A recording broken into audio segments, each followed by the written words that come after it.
Bonjour à tous et bienvenue sur Crypto Signal. Gros épisode de liquidité hier avec ce retracement quasiment sur la zone des 90 000. On a totalement wipe out tout le monde du marché, c'est ce qu'on va voir. Tous les longs, on était assez chargé en longue.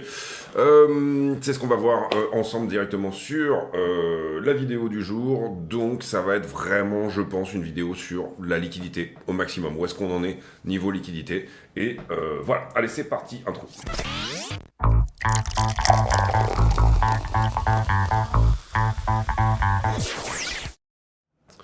Alors, gros épisode de liquidité, comme j'en parlais dans l'intro ici, où on est venu faire un petit tour cette nuit sur la structure et un retour à nouveau sur le 15 minutes qui est ici, qui a à nouveau parlé. On va voir s'il a tenu en 15 minutes, bon c'est assez flagrant que c'est le cas.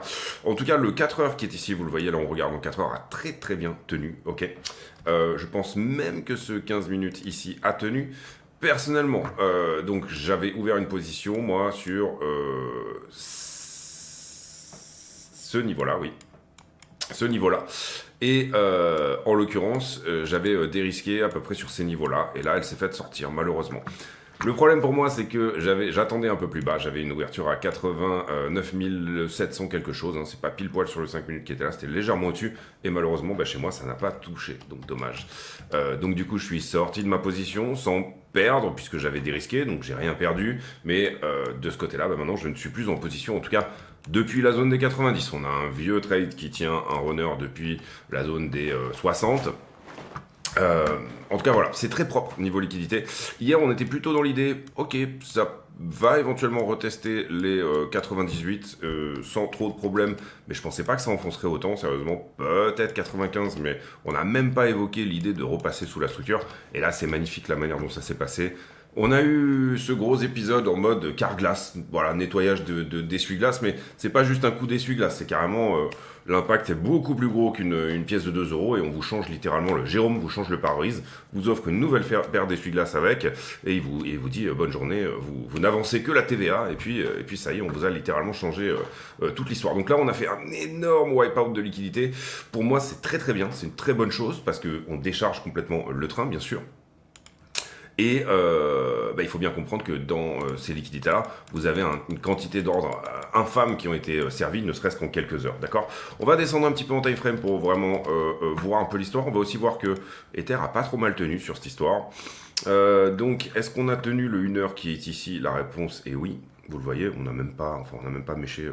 Enfin voilà, c'est littéralement une mèche en 1 heure. Vous le voyez ici en 1 heure. On a même construit quelque part un nouveau 1 heure plutôt sur cette zone-là, je dirais. Même peut-être plutôt même ici directement.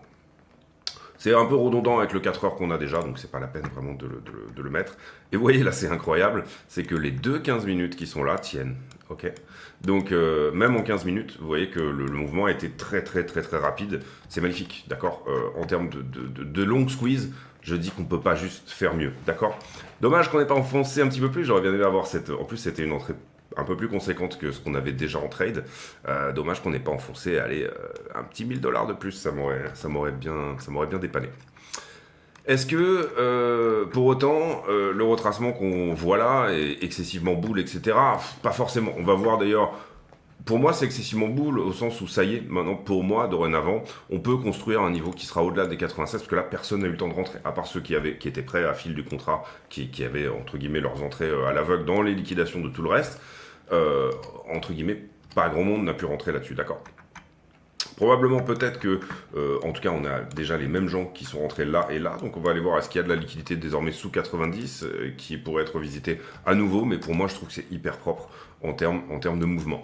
Maintenant, on n'est pas à l'abri que ces gens-là arrêtent de défendre. Vous voyez que ici, ça a racheté du contrat, ça a repris très fort. Et puis derrière, entre guillemets, on est désormais en train de temporiser un petit peu plus. Vous voyez que la mèche est magnifique et puis derrière, on temporise un peu plus. Assez souvent, il faut savoir que quand il y a ce genre d'imbalance, alors là, c'est pas vraiment une imbalance pour moi parce qu'on est un peu dans ce range en fait depuis un certain temps. Je vais vous le mettre en 1 heure, mais globalement, vous comprenez que ici, ce qu'on est en train de montrer, c'est hop, bon, vous êtes ici, c'est un fake out. On vient mettre tous les traders de breakout littéralement sous l'eau, d'accord, y compris même ceux qui avaient joué la structure ici, là-dedans. Retour en bas de page. TSVP, tournez la page s'il vous plaît, et puis on repart sur autre chose. Maintenant on revient à l'attaque, celle-ci est bien moins puissante que ce qu'on avait auparavant, mais vous comprenez qu'on manque peut-être de short ici. Est-ce que ça va réveiller les shorters cette histoire? C'est-à-dire, on est fortement descendu, et du coup ça réveille les shorters, ici un mauvais sentiment sur toute cette zone-là, et ça nous permet de ressortir du range à nouveau. C'est ce qu'on va voir quand on ira voir la liquidité. Donc ça va être un gros épisode, je ne vous le cache pas, sur la liquidité. J'ai posé beaucoup la question hier, est-ce qu'on est dans un marché de FOMO? Est-ce qu'on est dans un marché de liquidité? Être dans un marché de FOMO, ça aurait été retest 98 et repartir tout de suite à 115-120. Pour le moment, c'est pas du tout ce qu'on a eu. Le marché nous a dit non, je suis toujours dans un marché de liquidité. T'inquiète pas, mon poteau, quand il y a 1 milliard à prendre là, je vais aller le prendre. Ça veut dire, vous l'avez compris, on en a beaucoup parlé hier, ce milliard-là, d'accord? L'augmentation ici, incommensurable de l'open interest était trop tentante pour venir chercher. Vous voyez qu'on a même fait un petit tour dans le funding négatif, mais on va d'abord aller voir toutes les autres paires et on va ensuite faire un tour sur la liquidité sur BTC. Ether, je trouve qu'il a bien tenu, pas flanché, une seconde. Si, hein, on le voit ici, il est passé de 0,40 à 0,37, certes, une petite perte sur la paire pendant le mouvement, hein, c'était ça, marqué 4 décembre, 15h, oui c'est ça, fin de journée, quelque chose comme ça. Je pense qu'il a même flanché légèrement avant en fait. On va juste regarder un petit truc rapido. Non, ça coïncide bien. Ah non, pardon, non, pas du tout. Pas du tout. Vous voyez ici le prix de Bitcoin, on est en 1 heure, parfait. Et en fait, ici, c'est quand BTC, ça apprécie jusqu'aux 100 et quelques mille. Et en fait, sur la descente, Ether a très bien tenu. Il s'est apprécié. Jusque-là même, quand on était au plus bas sur BTC, Ether a failli passer les 0,40. Donc, magnifique. Est-ce que ça présagerait pas cette histoire de une très belle alt-season? Si jamais BTC temporise entre 80 et 90, on sait désormais que même la borne basse des 90 ne viendra pas trop altérer ce qui se passe sur les alts, d'accord? Donc ça c'est une donnée assez importante, je trouve. Et puis on a quand même ici des bonnes idées que Ether est en train d'attaquer sa traîne de distribution rouge. Donc on peut l'imaginer assez facilement revenir au 0,48 sur la traîne de distribution weekly, la orange retournée temporairement. Pour l'instant c'est pas fait, ça sera fait dans cette zone-là. Et cette zone-là, globalement, hein, vous voyez qu'ici il y a le retournement d'une plus grosse structure avec ce W ici qui casse. Pour l'instant, c'est pas sûr que ça se fasse, mais c'est en bonne voie. Et ce qu'on a vu hier, c'est quand même énormément d'envie de rentrer sur Ether de la part des grosses mains. Je vais tout prendre d'un coup. On va gérer aussi les afflux ETF. Je vous le dis tout de suite, 400 millions sur Ether en termes d'afflux ETF et 700 millions sur BTC. Donc pourquoi on a dit pas ce point-là, si jamais il y a eu des afflux aussi importants et positifs en journée? Pourquoi à 22h on dit tout simplement, je vous le mets dans le mille, et je reprends Bitcoin ici, désolé, d'habitude on fait un truc un peu plus propre, c'est-à-dire vraiment technique, fondamentale, liquidité, là je trouve que tout est lié, donc du coup ça paraît intéressant de voir l'histoire. En gros, la fermeture de marché c'est hier 22h, allez on est quelque part par ici. Quelque part par ici. À partir de là, les ETF ont 12 heures pour acheter les BTC. Ils les achètent OTC, donc pas nécessairement sur le spot. Donc il faut comprendre que pour certains desks OTC, le carnet d'ordre était vide à l'achat sur toute cette zone-là. Pour les market makers qui finalement avaient enclenché, il y avait beaucoup de longues. Hein. Rappelez-vous que le funding devenait aller dans des zones qui étaient de l'ordre des 0,10. Donc 10 fois plus fort qu'un funding neutre. Donc ça veut dire que les market makers avaient pris la contrepartie. Je ne sais pas si vous voyez ce que je veux dire, mais un market maker, historiquement, c'est le mec qui va décrocher le téléphone quand personne ne veut d'une position dans un sens, qui va dire ok je la prends, ok je la prends, ok je la prends. Ils ont, donc je vends ou j'achète des assets. Un market maker peut être un desk OTC, au spot, puisque bien évidemment, si lui, quand ça, sur la descente, il va venir acheter du Bitcoin, comprenez que son job, c'est que les prix sur Binance soient globalement les mêmes que sur Coinbase, admettons, faisons simple. au spot, bah du coup, si jamais il y a très peu de demandes à l'achat sur Coinbase, c'est lui qui va venir remplir les ordres, il va être payé par Coinbase pour garder un spread cohérent d'avec Binance. Donc il va manger son chapeau pendant un certain temps, et puis au bout d'un moment, quand le prix repart de l'autre côté, quand on a absorbé un petit peu toute l'offre dans un sens, etc., bah là il est plutôt gagnant, et il va proposer over the counter, OTC, il va dire aux autres, bah moi j'en ai plein des BTC si tu veux, je les ai achetés sur la zone des 50, des 60, des 70, combien t'en veux? Parce que le problème de la grosse institution qui veut acheter typiquement l'ETF, donc typiquement BlackRock, c'est que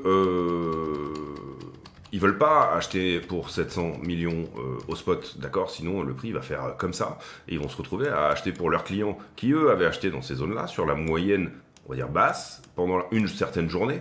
On va dire que la journée d'hier, ça correspondait quelque part à peu près à ça. Et la journée en bourse, c'était même plutôt de la descente. Plutôt ça. Mais voilà, comprenez que si j'achète pour 700 millions au spot, on va monter plutôt ici, et ça, c'est pas très bon. Donc on fait appel au desk OTC dans les 12 heures suivant la clôture de marché pour aller acheter over the counter, donc sous le manteau, de gré à gré, on va dire ça comme ça, de gré à gré, les bitcoins en question. Donc là, c'est une aubaine pour ces mecs-là. Pourquoi? Parce que et c'est pas une mauvaise chose, les market makers, encore une fois, c'est quelque chose de très sain sur Bitcoin, c'est quelque chose qui est très bien. Mais pour vraiment parler de liquidité et faire simple, en gros, ce qui s'est passé, c'est que ces mecs-là avaient pris la contrepartie short de tout ce qui se passait parce qu'il n'y avait plus grand monde en short, donc ils étaient obligés de la prendre pour garder aussi des spreads cohérents et un funding cohérent en fonction de tous les exchanges. Derrière, le prix fait ça. Bah, qu'est-ce qu'ils font? Ils viennent vendre leur position qu'ils avaient pris short en face, d'accord, à des longues, ok. Peut-être potentiellement même à des institutions où parfois ça se fait à eux-mêmes. Hein. C'est pas vraiment le cas, mais on va dire oui, c'est ça. Ils vont distribuer à une partie du marché des contrats qu'ils avaient achetés sur une autre. Donc là, il y a du gain sur les dérivés. Comprenez bien qu'ils mangent leur chapeau la majeure partie du temps. Hein. Les market makers, ils vont aller prendre des queues de cerises, mais qui correspondent à des milliards, bien sûr. Mais ça reste des queues de cerises entre la différence entre ce qui se passe dans un sens ou dans un autre. Mais là, c'est pareil, aubaine au spot, OTC, ils savent qu'ils ont 1 milliard à fil, et OTC, là, ici, ils ont finalement acheté la zone des 90 à 93 assez fortement. Pourquoi? Pour venir fil tous ces gens qui, dans la journée, avaient finalement payé leur bitcoin, je dirais, entre 103 et 100 000. Très bien, petit bénéfice de derrière les fagots, c'est très très bien pour eux. Et au plus on aura des desk OTC, des market makers qui sont healthy, qui ont de l'argent, au plus on aura un marché sur lequel il y a de la liquidité, et donc du coup avec des volatilités qui se contractent, avec des contreparties, avec une acceptation d'avoir plus d'open interest sur un marché qui parfois peine un petit peu, donc du coup est obligé de déleverager pour pouvoir faire son truc. Donc voilà, pour moi c'est très très simple. Grosse aparté. On a fait Ether, les altcoins.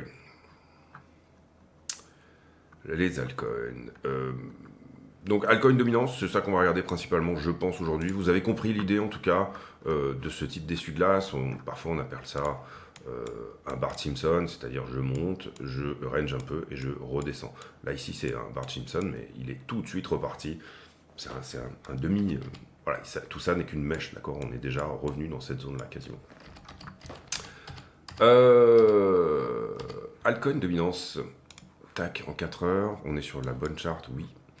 Bon, rien de spécial, le momentum continue. Et là, vous voyez que, y compris sur ce moins 10% sur BTC, on ne perd pas l'accélération du momentum sur le fait que les alts, donc c'est très très bon pour les altcoins, on va dire. Il n'y a pas eu ce même flush. Peut-être qu'elles n'ont pas eu le temps, même de réaliser, parce que vous voyez que ça s'est fait en 15 minutes. Excusez-moi, je bois du thé maintenant, parce que j'ai arrêté de fumer, j'ai pas le droit au café pendant un certain temps. Pas le droit au café, pas le droit à l'alcool, j'ai même pas pu fêter comme il se doit, alors que j'ai ce qu'il faut à la maison, j'ai l'arsenal pour le fêter. Et je pense que ça se fera demain soir, mais pendant quelques jours, j'évite tout ce qui est lié tout simplement de près ou de loin à la cigarette. Donc du coup, pas de café et pas d'alcool. En tout cas, voilà, on a ici, vous le voyez, accélération du momentum qui est très bien tenue. Pour le moment, je trouve que c'est à la fois propre sur BTC, à la fois propre sur, sur ETH BTC, à la fois propre sur la stablecoin dominance. Comme quoi, les alts ont un momentum très, très, très, très, très fort. D'accord? Alors, à partir de là, il y a plusieurs options sur BTC qui vont en partie délimiter ce qui va se passer sur le reste. On regagne 100 000 rapidement et on les valide pour le coup comme un support. Maintenant qu'on a fait le mouvement sous la structure, c'est tout à fait possible de le faire. On va aller voir ce qui se passe en termes de liquidité. Donc ça c'est 1, c'est-à-dire boum, ok. 2, on continue à ranger entre 90 et 100 pendant un certain temps, ce qui est vraiment probable aussi également, vu ce qu'on a eu, c'est-à-dire de la liquidité. Pourquoi ne pas aller la rechercher en bas? Maintenant, vous allez voir qu'on a très bien nettoyé l'histoire là. Le fait que ça se soit fait rapidement. Perso, j'adore ce genre de mèche. C'est-à-dire que pour moi, théoriquement, ce genre de mèche peut vraiment signifier que effectivement, si on repasse 100 000, on les tiendra pendant un certain temps. D'accord, ça va. Dommage qu'on ait perdu cette position. Dommage qu'on n'ait pas touché celle qu'on attendait en dessous. Mais sincèrement, il y aura d'autres opportunités. Il n'y a aucun problème avec ça. J'ai envie de dire, pour notre portefeuille d'investissement et donc le spot, c'est plutôt une bonne chose. Ici, on voit ce magnifique, et je termine après avec la partie technique, ce magnifique finalement bull trap sur la Bitcoin dominance, d'accord. Et vous le voyez, sur une dépréciation de Bitcoin, on est en train de perdre de la dominance sur BTC. Et ça, je trouve ça super intéressant aussi. C'est-à-dire que finalement, le momentum est tellement fort sur les alts que, effectivement, bon alors, si je mets en 1 heure, vous allez comprendre que il y a quand même une petite résurgence au moment où on fait le dip. Je pense que c'est là, voilà. Quand même une petite résurgence. Et que là, voilà, attention à ne pas casser ça et revenir dans un moment où BTC revient au 57-58. Mais je trouve que c'est plutôt propre sur les alts ce qui s'est passé dernièrement. Ce qu'on veut voir maintenant, c'est que court terme, la dominance BTC refuse. D'accord, attention parce que comme ça. Ça c'est plutôt impulsif, ça c'est plutôt correctif, mais vous voyez que ce qu'on veut c'est qu'elle refuse. C'est-à-dire que désormais elle continue à tenir, que tout ça soit en fake out et qu'elle continue à distribuer sous trend. D'accord.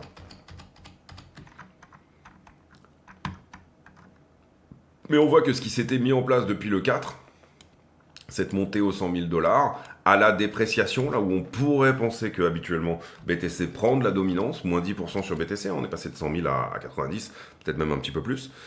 Eh bien, on a, je trouve, des alts qui se sont très bien maintenus. Et là, attention à ne pas inverser la structure, ici, d'accord, comme ça, quelque chose de plus correctif vers le haut. Et donc, ce qu'on veut, c'est tout de suite perdre la Q, tout de suite perdre ce qu'il est en train de se passer là, d'accord, ici. Ne pas avoir un retournement de structure en W sur la Bitcoin dominance, j'entends pour avoir de l'air un petit peu sur les alts, hein, mais plutôt ici, revenir perdre le plus bas, d'accord, donc un refus sur zone, et ici revenir perdre le plus bas. On va voir si c'est ce qui se met en place, je pencherai plutôt là-dessus, hein, maintenant qu'on est repassé sous trend. Maintenant, on va voir, vous voyez ici qu'il y a quand même un début de changement de caractère de la structure, vers du haussier, ok, donc attention à ça.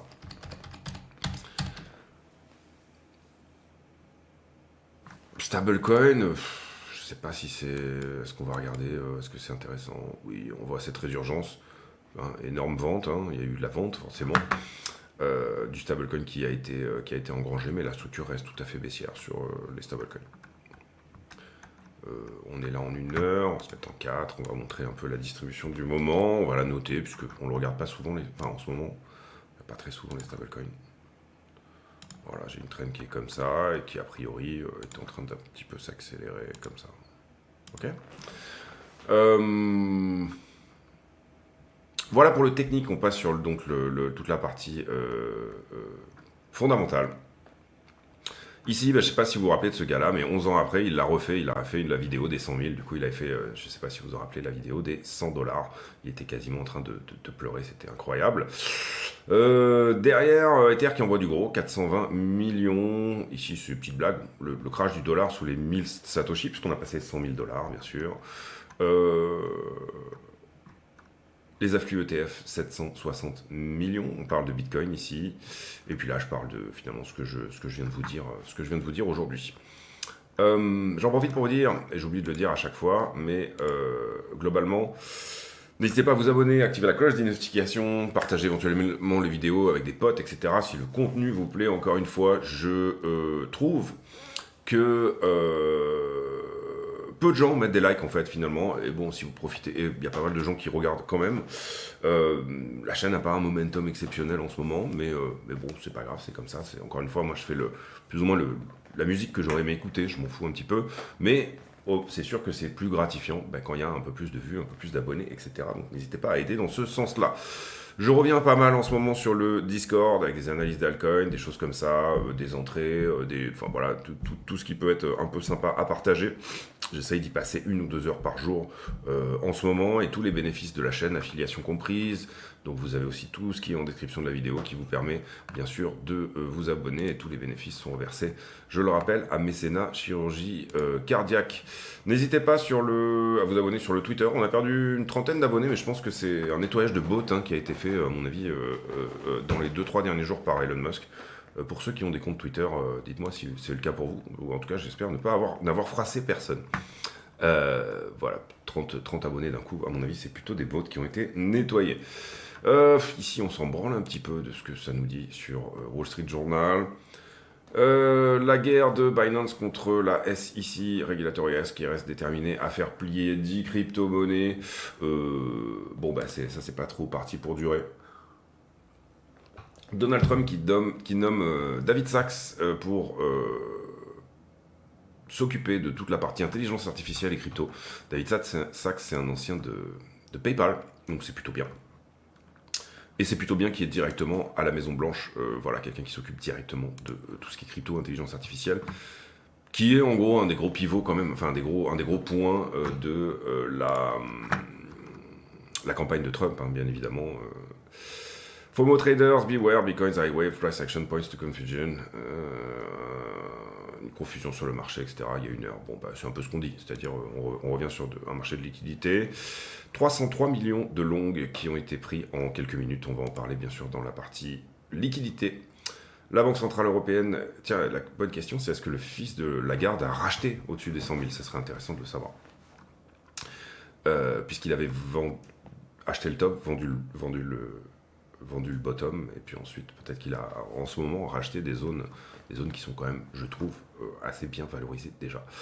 Banque centrale qui va couper les taux plus vite pour relancer l'économie, montre une certaine étude.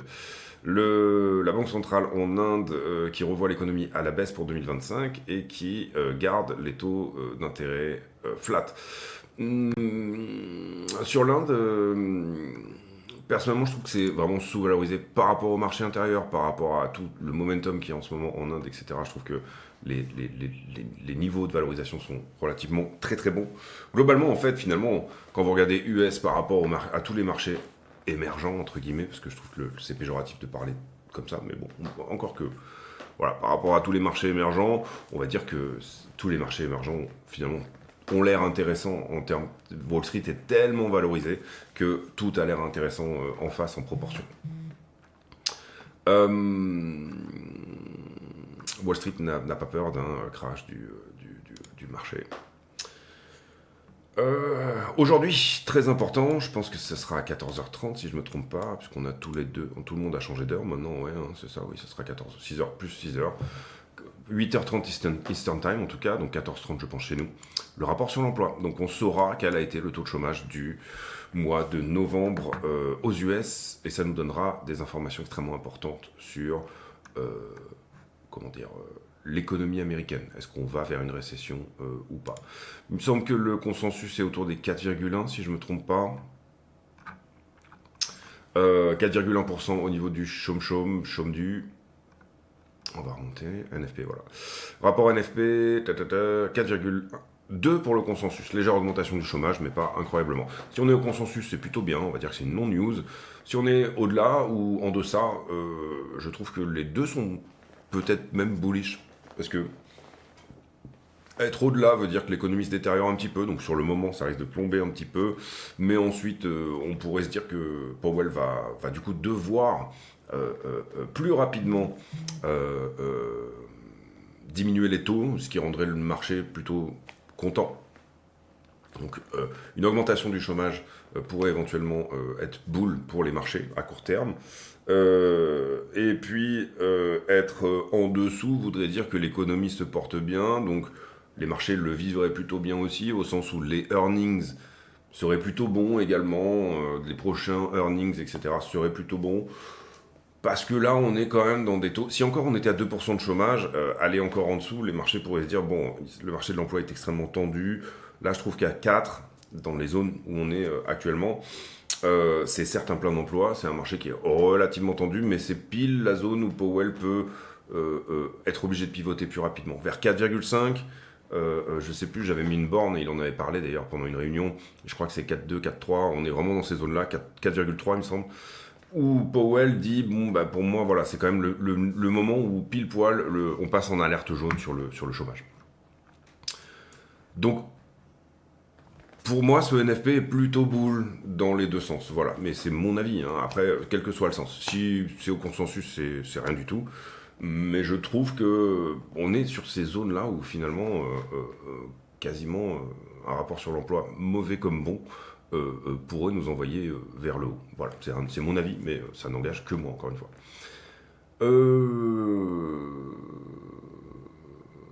Coinbase et son classement, on était 15e hier. Là, on regarde les retails, on est toujours 15e aujourd'hui. D'ailleurs, peut-être qu'hier, on était plutôt 10 et qu'on est descendu en place 15. Les liquidations, liquidités, sentiments, etc. Vous voyez que c'est énorme. On a liquidé 700 millions de dollars en longue sur tout le marché crypto. On a quasiment pris 1 milliard en 24 heures rect. BTC a nettoyé un demi-milliard d'open interest, principalement sur du long, bien évidemment. Si on garde les proportions ici, ça doit être même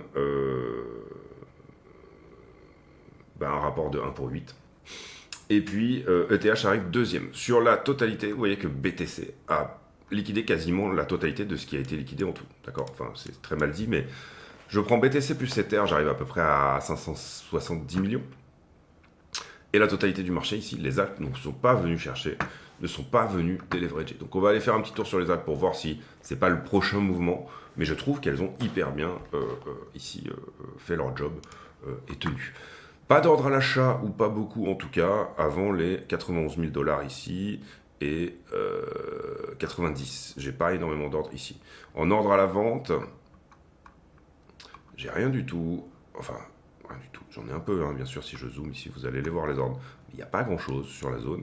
Avant, dans un premier temps, 165 bitcoins à 104 000, c'est pas grand-chose à la vente, et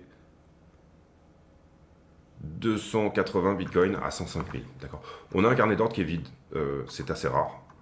Si je dézoome, peut-être qu'on va le voir en 4 heures. Le carnet d'ordre est complètement vide. D'accord. On va voir un petit peu, on va dézoomer pour avoir un petit peu plus d'infos sur ce qui se passe au-dessus, au-dessous. C'est littéralement vidasse. Vous ne voyez rien. En gros ordre, il n'y a rien. D'accord. Donc ça peut provoquer du mouvement à la hausse comme à la baisse. Mais là, vous voyez que j'ai été obligé d'aller vers une granularité de 10 bitcoins pour aller dans le jaune, pour voir quelque chose, d'accord. Ce qui est 10 bitcoins, bon, c'est 1 million de dollars, mais globalement par rapport aux afflux ETF, vous l'aurez compris, 700 millions de dollars, etc. Les rapports entre ce qu'il y a sur le spot, j'ai un carnet d'ordre vide. Le supply shock, s'il arrive, si d'un coup il y a un mouvement de demande, c'est d'ailleurs ce qu'on a, hein, on a un supply shock depuis, je dirais 70, le moment de l'élection, on était à peu près à 67, 68, je sais plus. Mais il y a quand même d'un coup une toute petite demande qui a ripé et il n'y a rien sur les exchanges, il n'y a rien à la vente. Donc le supply shock, il est en train de se passer. J'ai pas de bitcoin disponible sur le spot à la vente pour freiner quoi que ce soit. On a un slippage de malade mental. C'est ça que je veux dire. On va prendre de la market cap. Si jamais ça continue comme ça, si jamais on a des volumes, des ETF qui demandent 1 milliard par jour, on va avoir un slippage de malade mental. C'est-à-dire que vous avez toujours un coefficient sur Bitcoin qui est finalement... Parce que le nombre est fini, il y en a une certaine, il y a une certaine disponibilité. Et quand il n'y en a pas sur les exchanges, ce coefficient est... Enfin, je veux dire, on peut penser à des targets qui sont complètement folles à partir du moment où les gens ne considèrent pas que il y a un... Le prix n'est qu'une résultante, je le dis souvent, mais d'une conviction d'un déséquilibre entre l'offre et la demande. Le prix n'est qu'une résultante d'une conviction d'un déséquilibre entre l'offre et la demande. Qu'est-ce que ça veut dire? Ça veut dire que est-ce que je suis à un prix fair pour ce truc-là ou pas? Si vous le voyez augmenter, vous comprenez que là, déjà, dans l'esprit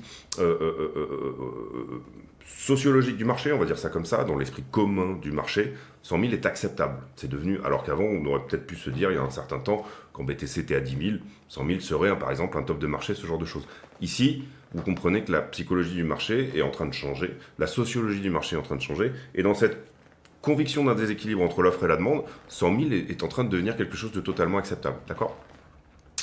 C'est pas le cas. Attends, mon copain. C'est pas le cas. Vous voyez que j'ai pas beaucoup d'achats. Mais peut-être que si le prix se maintient, si j'ai personne qui veut vendre, de toute façon, 100 000, si le prix se maintient dans ces zones-là, peut-être que par le temps, petit à petit, je vais effectivement avoir des ordres à l'achat, des gros ordres à l'achat ici qui se mettent en place.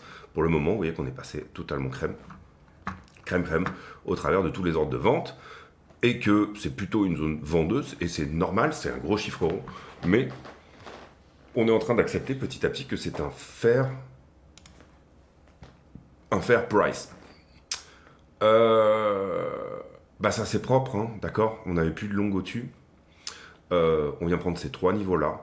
On vient wipe out littéralement tout ce qui avait un peu trop FOMO sur cette montée-là. Pour moi, on allait plutôt vers 98. Là, vous voyez que c'est ultra propre. Alors c'est assez marrant parce que ici, on voit sur Binance, apparemment, hein, si je comprends bien, Binance n'est pas venu chercher 93. Voilà, personnellement, sur Bluffin, on est allé beaucoup plus bas. Sur BitGet, on est allé beaucoup plus bas. Donc c'est là qu'on voit aussi la cohérence et l'importance du market making. Binance était et le plus gros marché, hein, d'accord, il n'y a aucun problème. Malheureusement, pas tout le monde n'a pas le droit de trader dessus, etc. Mais vous êtes sur des plus petits exchanges, bien évidemment que c'est moins bien market maker. Et c'est exactement ce que je vous expliquais en début de vidéo. C'est-à-dire que là, les mecs ont pas pu vraiment défendre les prix Binance, et voire même, ils n'ont pas eu l'envie, quoi. Je sais pas si vous voyez ce que je veux dire, mais c'est normal, ils ont mangé leur chapeau, encore une fois, en prenant les contreparties à chaque fois là-dessus. Et là, ils ont pour le coup...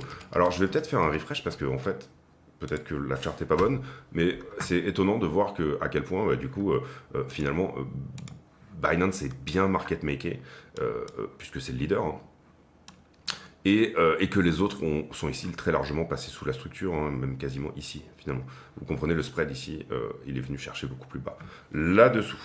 Donc ça, c'est pris. Ça, c'est pris. Ça, c'est pris. Et c'est ce que je vous explique à l'instant. En fait, ça, c'est pris. D'accord? Puisque sur tous les autres exchanges, en action de prix, je suis passé là-dessous. D'accord? Donc pour moi, ça s'est dégagé aussi. J'espère qu'on est bien d'accord là-dessus. Et je vous ai expliqué pourquoi. Donc à partir de là, le gros point, c'est 86 si on doit y aller.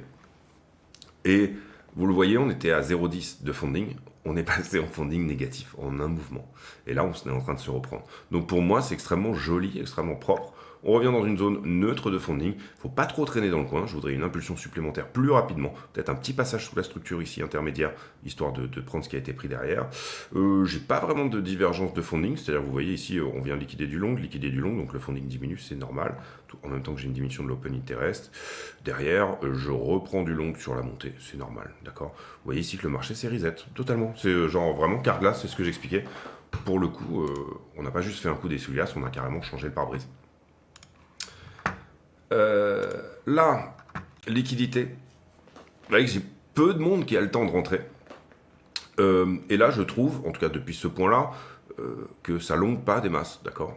On vient chercher des petits shorts ici, mais sur iBlock, en tout cas, on n'a pas ce sentiment que ça a longué fort. Donc ça va typiquement dans ce que je vous disais tout à l'heure. Vous voyez ici, on vient chercher la poche de liquidité d'une manière très très propre. C'est vraiment très rapide, c'est péchu, ça fait sa mèche, ça repart.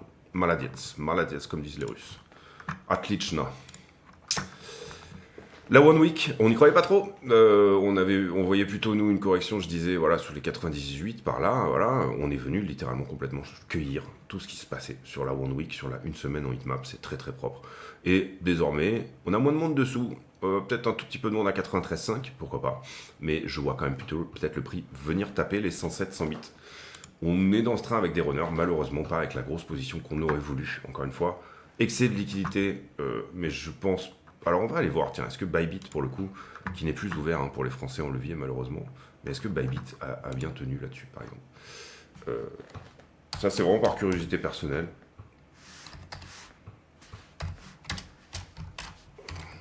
Voir un peu qui est bien market maker, qui est pas très bien market maker. Bybit, pareil, il vient chercher sous 91. Vous comprenez que, ici, partout sur Binance, on s'arrête là. Et ils sont tous venus volontairement mal market maker, certes. Ok, ça j'avoue, c'est pas génial, mais vous comprenez à quel point le boulot est important. Sinon, vous allez où? Vous allez là, d'accord? C'est un problème s'il n'y a personne pour mettre les ordres ici, d'accord? Là, effectivement, il y a un petit peu d'abus. mais c'est aussi ça fait partie du job d'accepter certains spreads, etc. pour de temps en temps, voilà. Mais si jamais il n'y a personne qui fait le job, vous êtes à 78 alors que vous êtes à 93 sur Binance, vous êtes à 78 sur les autres. Alors après, il y a un mécanisme qui se met en place qui est tout simplement ce qu'on appelle les arbitreurs, c'est-à-dire des mecs qui vont venir acheter 78 sur un exchange pour le revendre 93 sur l'autre, ce qui est tout à fait un autre, un autre mécanisme de marché. Mais en soi, ici, on peut parler de market making. Vraiment, je pense que cette vidéo fait sens dans ce niveau-là. Activité extrêmement importante pour le marché, mais activité de loulou, d'accord. Et là, on voit le côté loulou, justement, que sur tous les autres exchanges, sur tous les perps, finalement, on voit que... C'est pour ça que je vous ai viré le point sous la structure, parce que à partir du moment où on est venu les chercher partout ailleurs, où tout sauf Binance a fait le move, on peut peut-être dire que... Alors, ça serait intéressant, pour le coup, ici, de passer du temps, donc enlever ici, parce que là, vous avez...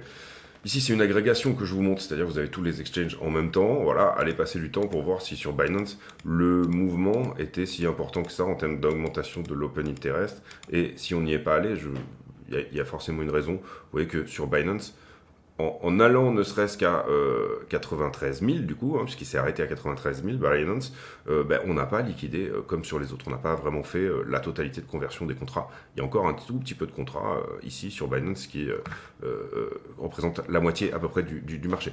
Donc sur Binance, il y aurait eu 500 millions de plus à venir chercher encore. Donc là, on aurait tapé le milliard de liquidation très certainement. Et si le BTC USDT avait fait effectivement ce job de venir en dessous. Je regarde là. Vidéo super complète, je pense, sur la liquidité. J'espère que vous apprenez des choses. Si c'est le cas, mettez un like encore une fois. On prend le temps. C'est le but ici, c'est pas forcément d'être obligé de vulgariser, d'aller vite. Et puis voilà, l'idée c'est de prendre le temps, de faire les choses bien. Donc la One Week super bien nettoyée, je le disais. Ether qui a quand même bien tenu. Il n'est pas allé chercher pour le coup sa liquidité tout en bas, ce qui l'aurait amené sous 3005. Pour le coup, Ether a à peine fait un petit flush, il a à peine flanché.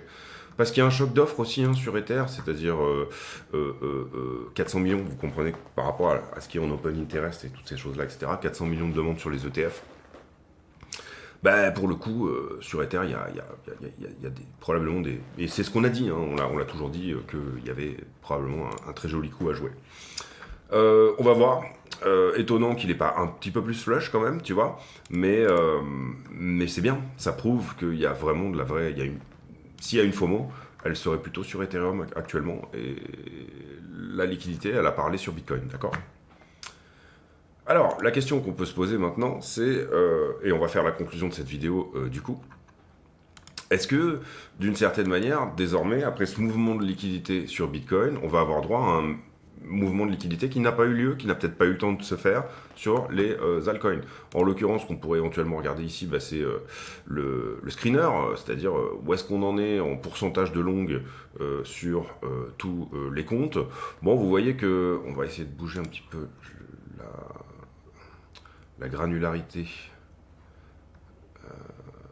On a un loopback de 3 jours, on va faire un peu plus. On va faire 2 semaines, c'est bien. Et AGX n'est pas supporté, on s'en fout. Relève-le. Excusez-moi du coup.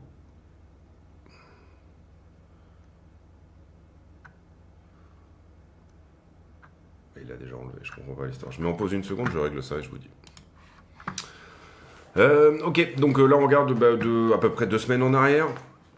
Vous voyez que c'est le pourcentage global account long, donc c'est pas très bon d'être dans le jaune, ok. Vous le voyez ici, enfin c'est pas très bon, ça veut dire que tout le monde est orienté vers le long, et c'est plutôt bien d'être dans des zones neutres. Vous voyez que vers le 29 début novembre, fin novembre, début décembre, on était plutôt dans le vert, et là actuellement on est en train de partir dans le jaune, donc malheureusement, il faut essayer d'être...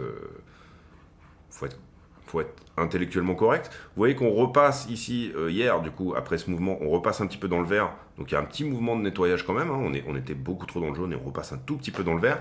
Sur les alts, j'entends. Ici, on voyait qu'on regarde, je sais pas, peut-être une cinquantaine d'alts. J'ai pas le chiffre exact, mais voilà. Mais malheureusement, ça ouvre la porte, effectivement, à peut-être un phénomène de liquidation sur les altcoins. Pourquoi pas. En tout cas, je trouve qu'elles ont hyper bien corrigé, et même si on a un petit dip sur les alts, ça montre quand même, le marché nous a montré un excessif intérêt à venir, effectivement, ne pas forcément nécessairement corriger sur une partie de ces choses-là. Je pense que la réponse, elle se trouve un peu là-dedans, c'est-à-dire la Bitcoin dominance. Sous-entendu, je voudrais que ça casse encore la structure, que ça continue en descente ici, et qu'on n'ait pas la structure de retournement. Donc je pense qu'une partie de la réponse ici se trouve là-dedans. De toute façon, bon, nous, on n'est pas rentré comme des oufs non plus sur les altcoins. Hein. On reste prudent. On est quand même à 40% positionné plutôt sur BTC en ce moment. Mais en soi, on est en train de recharger certaines alts qui semblent être sur des endroits cool. On l'a toujours fait depuis entre guillemets, cette petite sortie de range sur les altcoins. On l'a fait timidement, mais on l'a fait. Ce qu'on veut voir ici, voilà, pour moi, c'est de venir enfoncer ça. Je peux vous mettre une adresse d'ailleurs, une alerte si vous voulez. Mais globalement, voilà, moi je voudrais bien voir une continuation.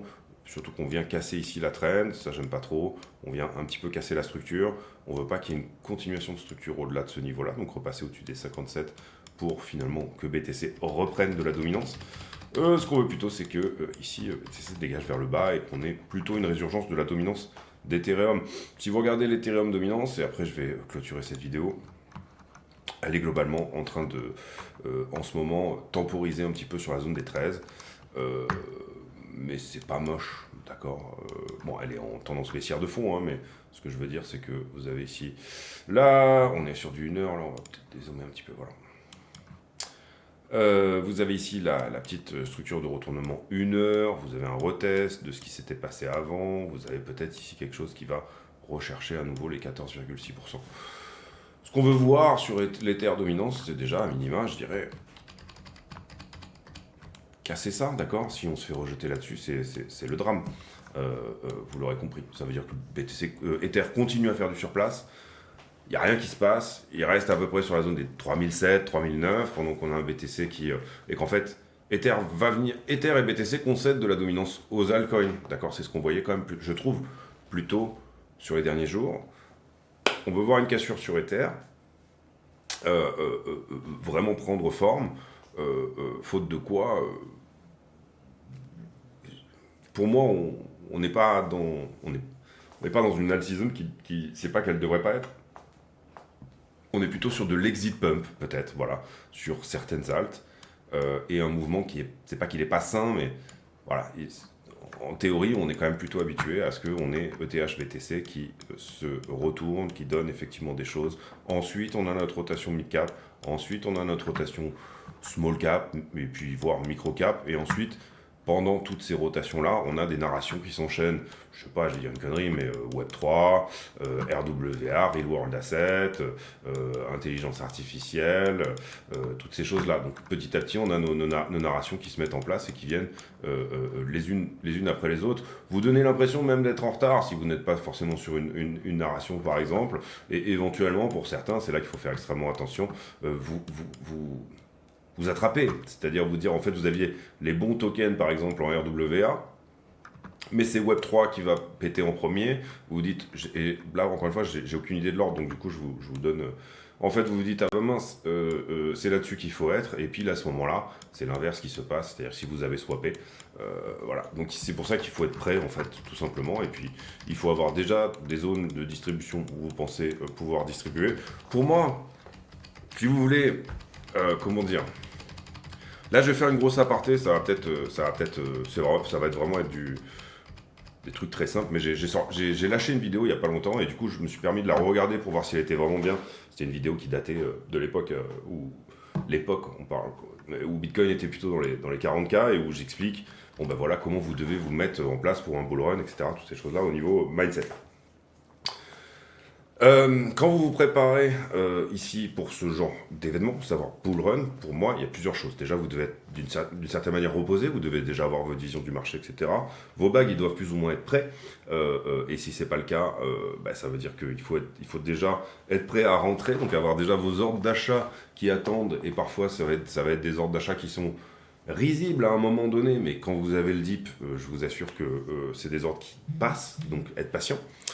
Troisième chose, si vous voyez des gens qui disent cette crypto va faire x100, prépare ton bull run avec moi, par exemple, des influenceurs dans ce genre-là, pépite x100, pépite x1000, ce truc-là va faire comme ça, etc. Perso, moi, je vous zappez. Pour moi, voilà, c'est des gens qui n'ont aucun risque management, qui n'ont aucune. Voilà, c'est là pour faire des vues et c'est tout. Donc, franchement, vous zappez. Voilà, pour moi, c'est vraiment stupide de faire ça. Troisième chose, l'outil, rangez votre bureau, préparez-vous un endroit pour travailler. Moi, à chaque fois que voilà, j'ai des périodes importantes dans ma vie, et là, vous comprenez bien que c'est tous les 3-4 ans que ça se passe, donc on peut parler d'une période importante. Bah, vous prenez votre bureau, vous mettez tout d'équerre, vous nettoyez tout bien. Un petit peu comme si vous rangiez votre esprit avant de vouloir faire quelque chose. Un petit peu comme un chirurgien va faire une opération, il prépare du coup tous ces trucs stériles, il prépare tout ce qu'il a besoin. Un mec qui va changer un moteur, il va dire bah, je vais sortir ma servante, je vais mettre toutes mes clés de 12. Là, votre outil, c'est votre bureau, donc rangez un petit peu aussi votre ordinateur, etc. Préparez un Excel avec vos ordres de vente, vos trucs, votre watchlist, qu'est-ce qui vous intéresse, bien sûr, votre suivi de portefeuille, toutes ces choses-là, ça doit être déjà prêt, ça doit être fait en amont, faites pas n'importe quoi. Sur quels exchanges j'ai tel ou tel token? Est-ce qu'ils sont sur mon ledger? Est-ce qu'ils sont sur tel ou tel exchange? Combien j'ai d'exchange? Qu'est-ce qui se passe exactement, etc. Bien sûr, savoir ce que vous avez en portefeuille, sinon vous êtes en train de... Parce que vous avez des trucs, je sais plus, un exemple que j'ai, c'est... ouais, il y en a plein, mais vous avez des trucs qui vont pumper en 8 jours, vous avez des trucs qui vont pumper en 1 jour, d'accord, et qu'ils le font à chaque fois, c'est-à-dire en une journée, boum, ça se passe, bim, et ça y est, voilà, ça a touché d'un coup. Donc, il faut toujours être en permanence en train de faire cette routine de portefeuille, à savoir où est-ce que j'en suis. Ah, attention, tel truc qui était sur mon ledger ici, il va falloir que je le bouge sur Exchange parce qu'il y a X parties que j'avais prévu de vendre à temps et on n'est pas très loin des temps. Donc, tu vois, je sais pas, $1 par exemple. Ça, c'était sur un ledger, je le bouge et je le mets en vente en ordre limite à $1. Parce que vous avez des choses qui se passent en un jour. Et c'est fait pour ça. C'est fait pour dire, hop, shit, hop, merde, j'ai loupé ma vente parce que, en fait, j'étais sur autre chose, etc. et tout.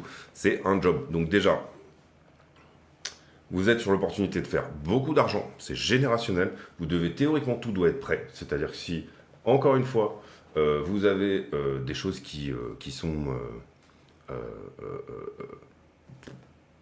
pas prêtes, ben, prenez le temps de les faire, voilà.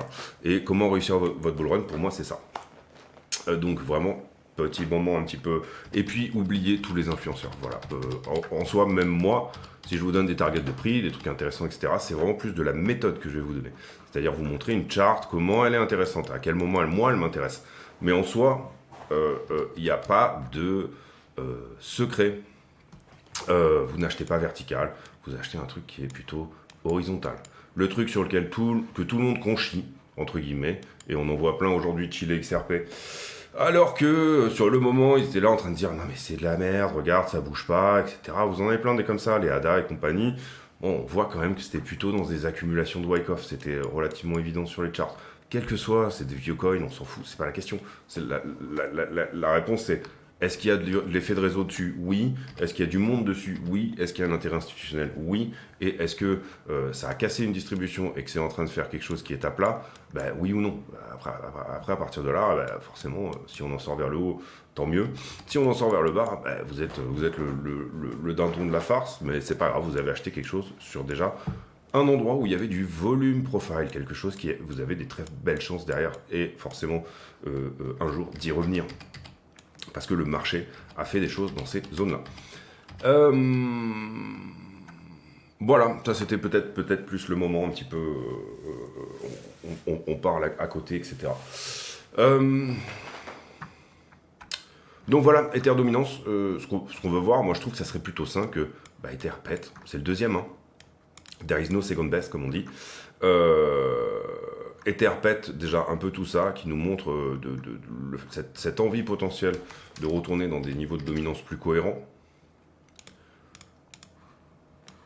Vous voyez ici que sur la structure, il est en accélération de distrib, notre ami Ether, c'est-à-dire qu'il était comme ça, Et il est passé comme ça, mais il vient de trouer quelque chose quand même. Hein. Ce qu'on veut, c'est qu'il troue la deuxième pour revenir ici. 18% de dominance, à minima. Derrière, la grosse résistance, c'est ça. S'il passe cette résistance, pour moi, en market cap, c'est peut-être un flipping, d'accord? Si on arrive à passer les 20 et quelques pourcents, alors peut-être certains n'y croient pas, à un flipping, c'est mieux d'en parler quand on est là que quand on est là, d'accord? Ok, moi pour moi, voilà. Mais voilà, je trouve qu'exposer Ethereum en ce moment, ça a vachement de sens. Maintenant, vous voyez ici, si on fait ça, bah, c'est une forme de ta séance. Attention, ta séance, on ne s'attend pas nécessairement à ce qu'elle vienne enfoncer plus de 50% de la tasse. Et là, vous voyez que le 0,5, on est dessus, d'accord? Donc, une tasse séance, sinon, c'est plus une tasse séance, ça va devenir... Enfin, du coup, ça ouvre la possibilité d'aller à tous ces niveaux-là. Perdre le 0,50, le niveau sur lequel on est actuellement, veut peut-être dire qu'Ether peut aller à 7% de dominance. Donc, il y a un risk-reward à calculer, là, en ce qui vous concerne. De vous dire, bah, si je pense que Ether peut aller à, mettons, 30% de dominance, ne serait-ce que même revenir à 20, le risque que je prends, c'est qu'il aille à 7, d'accord? Donc là, vous comprenez que ça vous donne un Ether qui est de retour sur les 1000 $, hein, ou en tout cas, ça vous donne une sous-perf d'Ether par rapport à Bitcoin. Imaginons même que Bitcoin, là, soit, je sais pas, je dis une connerie, hein, vraiment, mais 250K ou 200K, bah, vous aurez, loupé le mouvement par rapport à Bitcoin, y compris même si Ether est à 10 000, mais qu'il ne représente que 8% de dominance, bien sûr. En termes de market cap, ça sera pas... Vous aurez si Ether va dans ces zones-là, vous aurez un Ether BTC, bien sûr, qui sera déprécié, donc du coup, moins de perf que si vous étiez resté sur BTC ou si vous aviez mis votre argent sur Bitcoin. Voilà un peu comment je vois les choses. J'espère que cette vidéo vous a plu. Si c'est le cas, encore une fois, partagez, mettez un like, etc.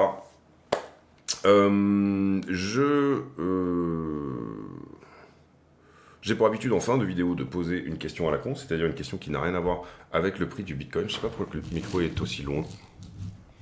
Le micro est super loin. Peut-être que vous n'avez pas un son génial sur cette vidéo. J'ai dû ranger des trucs, les pousser. Et là, vous avez un vidéo. Je pense que vous êtes super loin en fait. Hop. Voilà, théoriquement, il est plutôt par là. Voilà, ça doit être beaucoup plus fort là. Voilà les amis, j'espère que cette vidéo vous a plu. Si c'est le cas, n'hésitez pas à le dire. On se retrouve demain pour une nouvelle. Et la question du jour, elle sera, qu'est-ce que vous pensez du son? Du coup, c'est un très mauvais exemple là. Mais par exemple, là, sur cette phrase-là, sur la fin, j'ai fait pas mal de petits changements sur le son parce qu'on m'a dit qu'à des moments c'était un peu lointain, pas terrible. Et là, du coup, dans la config normale, c'est-à-dire celle-ci, est-ce que vous trouvez que le son est bien? Mettez ça en commentaire. On se retrouve demain pour une nouvelle vidéo. Beaucoup de parlotte dans celle-ci, mais je pense que c'est aussi voilà, sympa. Ça fait aussi partie des trucs un peu de la chaîne, d'avoir un petit peu du moment un peu en mode on prend un café, enfin plutôt un thé ensemble. Comme je suis heureux de ne pas boire de café et de ne pas fumer. Et je trouve que ça, voilà, ça fait partie du truc aussi. Donc, y a des gens qui vont super apprécier, il y en a d'autres qui vont beaucoup moins aimer. On se retrouve demain pour une nouvelle vidéo. D'ici là, portez-vous bien. À très bientôt. Ciao, ciao.